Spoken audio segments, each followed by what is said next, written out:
Valley Club, most new raid players make this mistake. We're going to talk about what that is, how to avoid it, and other mistakes to avoid as new players. And if you're ready for all of it, you know what you do, Valley Club. Find that like button and let's go smash it. And welcome back to ValleyFlyin Raid Channel. I am ValleyFlyin. I hope you're having an excellent day. And I hope you're ready to get off to a great start in a raid challenge. And we're gonna talk about some early mistakes that most players make and how to avoid them. And if you get some value from today's video, hit that like button, hit the subscribe button, ring the notification bell so you know this is on a brand new Raid Shadow Legends video goes up on a normal week, and at least 6 pieces of Raid Shadow Legends content. But let's jump into the game and talk about what I think is the biggest mistake that you can make as a new player in the game. And I think the big thing is looking at Raid as a hero collector game. Yes, it is a hero collector game. It has all those traditional hero collector elements, the turn-based RPG and everything like that. But on the back end of Raid, it is a resource management game, and how you manage your resources, there's a time and place for everything. And I think the best thing to do in Raid Shadows is to look at everything as a resource. And I'll get into exactly what I mean. But first, I do want to remind you, if you want to start off a brand new Raid Shadows account,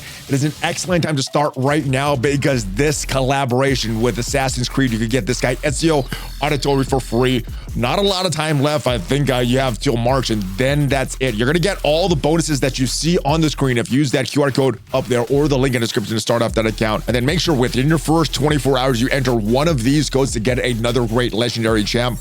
My recommendation would be either use the kitty cut code to get Cheshire Cat, use the Go Fast code to get Razzlevag, or the Big Dog code to get Turvolt.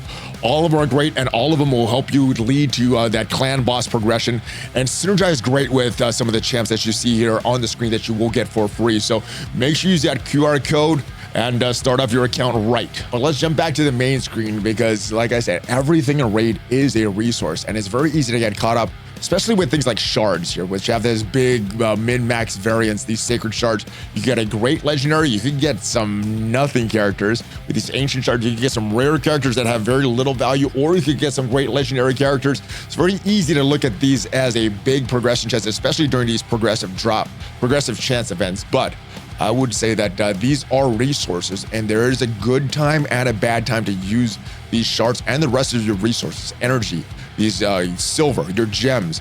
Everything is a resource. Your relic crafting materials, all of your shards. If we go into the tavern here, all of your materials, so your chickens, there's a specific time to use those, your skill tomes, a specific time to use those, and your ascendancy materials, all this stuff, your potions here to ascend your characters, there's a proper time and place for all of this. Now, let's start with the first one. The most tempting thing to use as you get them is your shards, because the big min-max. But I would, now, if you just want to play for fun and just enjoy the game, not play super efficient, you can do whatever you want. But we're talking about how to be super efficient here. And if you want to be super efficient with your shards, the only time to open these shards is during a summon rush, a champ chase, or a clan versus clan. All these other times, especially as a new player, you kind of want to avoid. These progressive chance events do have some good champs in here. We have Pontiff Augustine, we have Crocat, we have, I believe this is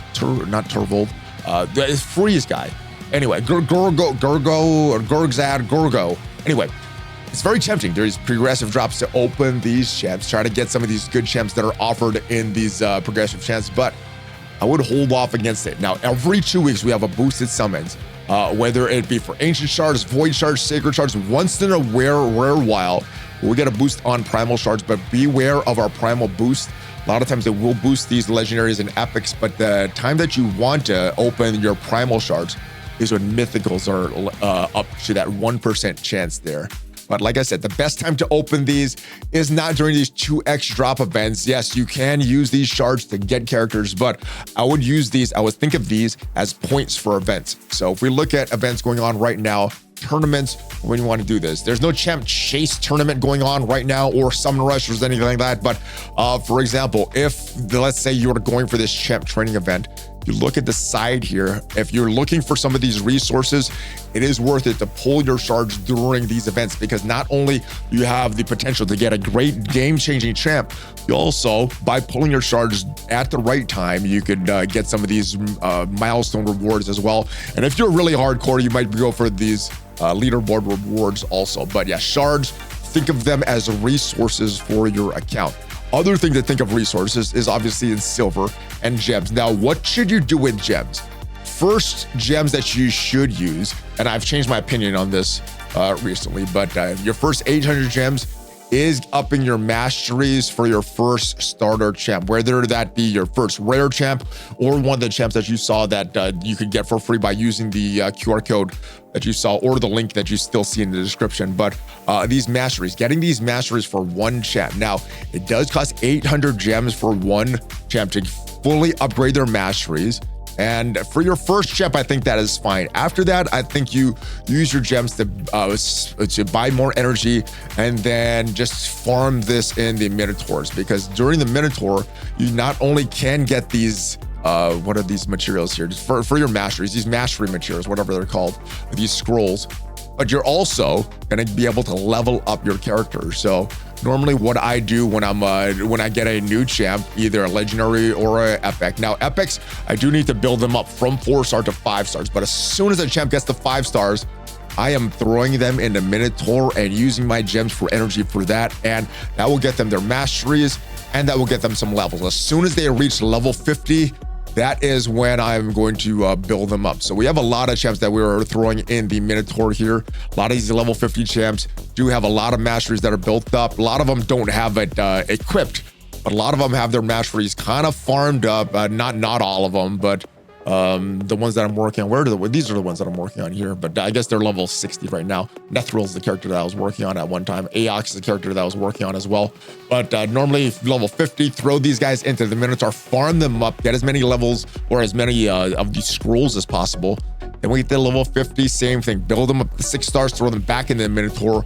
By the time they're around level 58, assuming I'm not using them in any other content, they usually have their masteries done and are pretty close to being that 6-star level 60. So that is one tip. The best time to use, the best use of your gems, first is for your masteries.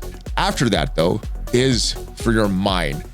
This, I believe the math on this, after 100 days of playing, it pays for itself. So you know if you're gonna be playing for at least 3 months, you should spend your next few gems on this. After that, gems, I think you should fully unlock this Guardian Ring. Now, if you look at what I have not upgraded any of these slots, but having all these slots in sync, you look at all these characters here, level 33 out of 40, they're all in sync, so that when I log into this the game and I see one champ in this Guardian Ring, they're all done. So I'm upgrading them all at the same time. So they will reach level 34 at the same time. They're all gonna be upgraded at the same time.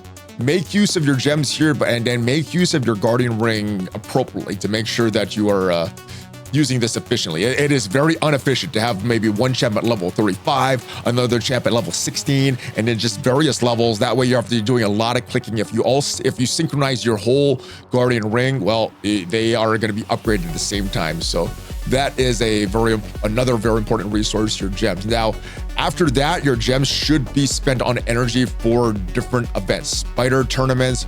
You have your main dungeons here that are present during a summon rush. During a summon rush, there usually is one event for Ice Golem, one event for Spiders, and one event for Fire Knight, and one event for Dragon. Also, during these summon rush events. Now, the best time to farm gear from these, or just farm these, would be during those tournaments. So right now we have a spider tournament going on.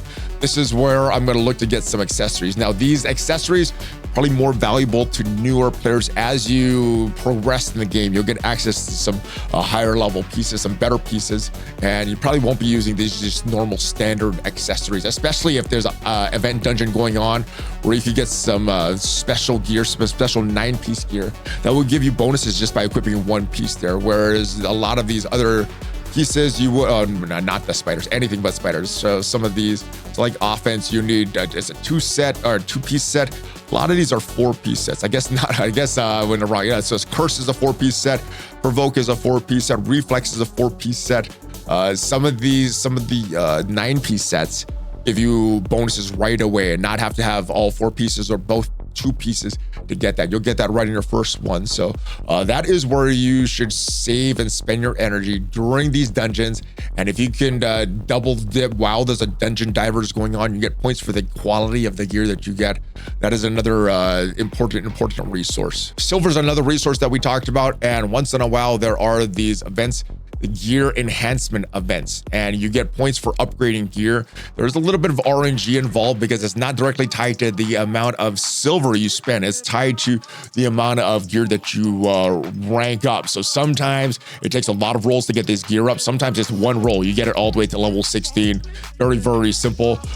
For that, it was scored the same amount of points, whether it took 20 rolls to get to gear 16 or one roll to gear 16. The points for the gear enhancement events are going to be the same. Now, the silver you spend will be very, very different, which is why a lot of the gear enhancement events recommend about 20 million silver to finish those. Now, if you're selling a bunch of silver or selling a bunch of artifacts or accessories, you can get that silver back as well. But the best time to spend, at least getting things up to level 16, you might want to test a few pieces of gear, bring them to level 8 or level 12. But the best time is that gear enhancement event. And if you can double dip while this gear hunters event with any of the dungeons that are going on, for example, we have a gear hunters, and right now there's a spider tournament going on. If these are tournaments you're participating in, you can double dip, and it's extra special, extra rewarding to get to farm the spiders when there's a gear enhancement event or any of these event dungeons while there's an event going on. Now, another exciting thing when talking about characters is when we go back into the summoning portal, not our fusion characters, our fragment summons. Now, fusions, there is a specific time to fuse these as well. The best times to fuse these, getting this free epic character in either Relic Creeper or Broadmaw, and there's a few others that we have done. These are the two that you could fuse over and over and over again. And if you want to fuse these characters, well, the best time is during a champ chase event or a clan versus clan event, which we actually have going on right now. So just do these at the appropriate time. But as far as these fragment summons, get a lot of fragments for characters. Nodula, the summon that we just finished. Empress, great character. I cannot wait to use him. Dregstar, Thea, but the reason I'm holding off on all these, even Bossum, the character that we went for in the recent Deck of Fate, gonna hold off on this. Now, the best time to open these champs or to use these fragments is during a champ chase event. You will get points for that, but it is a clan versus clan going on right now. Now, sometimes there's a clan versus clan. We have 2 clan versus clans every week. There's a week break between each clan versus clan. One does not have personal rewards. That is the one that's going on right now. The big one that you do want to push for is clan versus clan with personal rewards. However, you will get 0 of the personal rewards if your clan loses. So you do want to make sure that you're winning when you go for this. But that would be the best time to use these fragment summons here. Remnant summons, probably if you are getting some of these pieces here, I can't what they're called, these cursed remnants, if you're getting these through either Cursed City or Grim Forest, best time to use those would be during a champ chase or clan versus clan with personal rewards as well. There's a chance to get a mythical or some epic characters. But back to the shards, these mystery shards, all of these shards here, they are all resources like we talked about, and it's best to use these resources during a summer rush or some kind of tournament that you would, or even an event where you would get points for using these. So not only do you get the potential for a new character that could be a game changer, you're also getting those points for those events. And as far as those mystery shards, when you go to the market, you want to make sure you purchase all these mystery shards as often as possible. So whenever you go into this, whenever you log into the game, open the market. If there's a mystery shard there, buy it. The rest of the stuff you may not want to buy, but these mystery shards are worth going into the market for. Let's go to the tavern because there's other things here that you only want to do at certain times. Brews. There is only one time to use brews if you are playing efficiently. If you're not playing efficiently, use them whenever you want to build up characters. But if you want to get most efficient, best time to use these brews is during a champ training event. We do have one going on right now. I'm not really going hard on this one, but we look at the info for this. We're getting points for increasing a character's rank and increasing their levels. You get that during all the tournaments, but if you ascend a champ during a champ training tournament, you will just get points for there. And also using your skill tomes will get points for champ training tournaments as well. You don't get any for champ training events. So remember what tab you are doing. So the tournaments, again, are the top tab right here.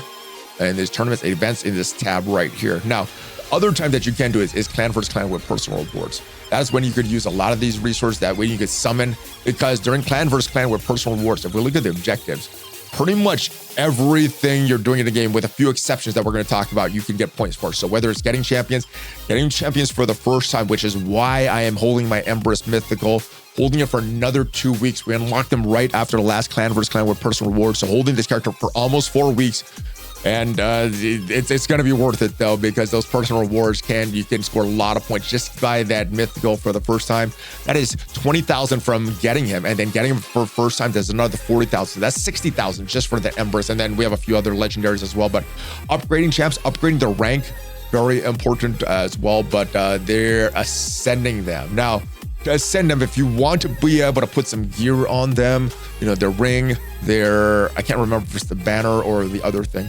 Well, you can put the gear on them, but getting them to level 6, I would only during that verse in the clan versus clan tournament that you want to win, particularly one with clan personal rewards, and then your skill tomes.